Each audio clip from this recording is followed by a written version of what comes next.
बोलने लगे। ब्रज की जितनी भी गोपियां हैं सब लाला को देखने आ रही है।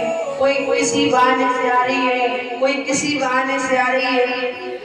मैया का करे लाला को नवावे धोवावे और कहे लाला सबसे पहले नहा धो करके जा अपने बाबा के और गौशाला में गौ माता के चरणों का स्पर्श किया।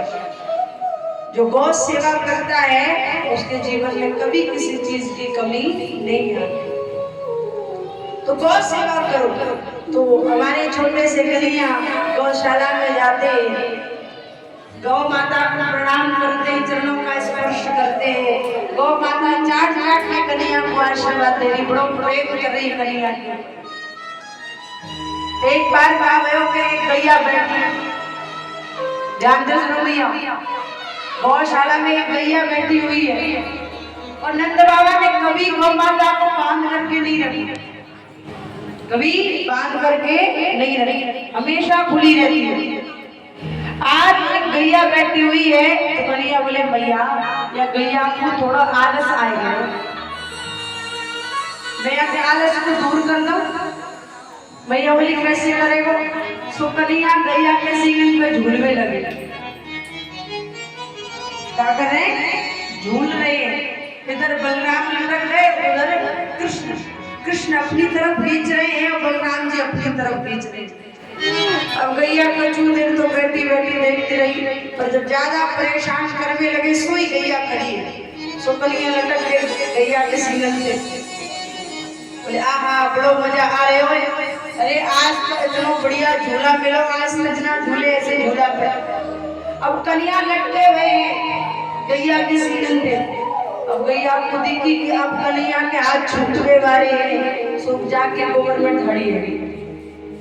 और जैसे गोबर में जाके खड़ी हुई कन्हैया बोले अरे यहाँ का एक खड़ी है, मैं गोबर में गिर जाऊंगा, आगे चल।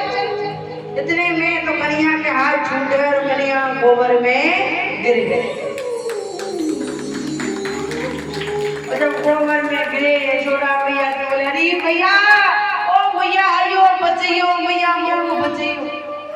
भैया बोले दारी के तो को नवा धवा के अभी तैयार करो और देख ले गए गोबर में। मोह लग रही लाला तू अगले जन्म को कहीं सुख करना नहीं दी।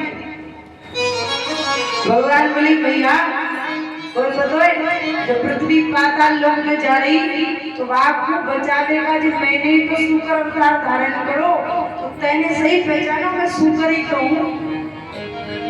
मैया बोले ले बात में और बनवा ले। लाला कोई बात में बनावे कहते हैं ऐसी बात कहूँ, इतना सुख अपनी मैया की प्रदान कर रहे हैं ब्रज में। जब भी किसी कोई गौ माता बछड़े को जन्म देती है तो हमारे कन्हैया गौ माता की परिक्रमा करते हैं, क्योंकि उस समय गौ माता दो मुखी हो जाती है, इतनी दो मुखी। तो कन्हैया परिक्रमा दे रहे हैं और जैसे बछड़ा बाहर आयो तो कन्हैया ने वो मुंह खोल के देखो, कौन को? बछड़ा का।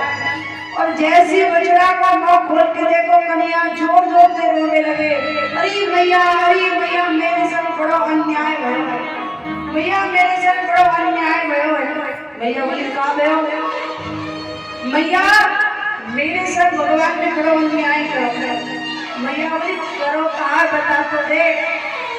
भैया आज मैं गौशाला में गयो तो मैंने देखी जब भैया ने जब बछड़ा को जन्म दियो है ना बाकी सब डांटे और भैया मैं 3 वर्ष हो गए मेरे मुंह में 3 ही दांत आए। भैया कितना बड़ा अन्याय मेरे संग भयो भैया। भैया बोली कन्हैया की मीठी मीठी बातें सुन के देख जाना तू दूध ना पिए या हमारे तेरे दांत ना आए, तू खावे मक्खन तो मक्खन कैसा होगा चिकन, तो जैसी तू मक्खन खावे तो तेरा दांत रपट के भीतर पहुंच जावे लाला।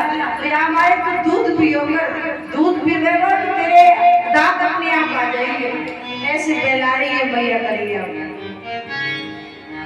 सावरी सूरत पे